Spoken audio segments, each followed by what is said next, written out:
Tadi saya sebut tentang Mihwar Al-Muqawamah lah, atau biasa orang sebut faksi penentangan lah. Ada orang dulu saya tak begitu jelas apakah itu Mihwar Al-Muqawamah dan bila dia mula menjadi satu faksi lah ataupun satu perkumpulan entiti.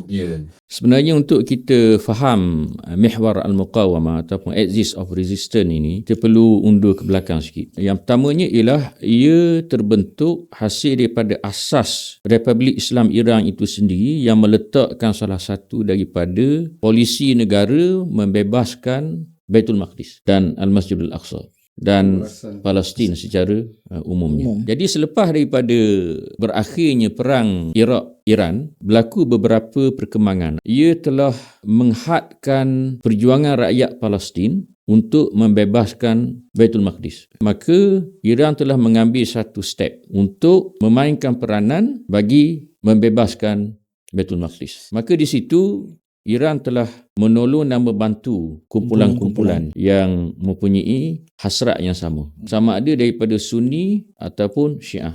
Sama ada daripada kumpulan Islam ataupun kumpulan nasionalis. Semuanya dibantu. Selagi mana kumpulan-kumpulan ini berjuang untuk membebaskan Palestin.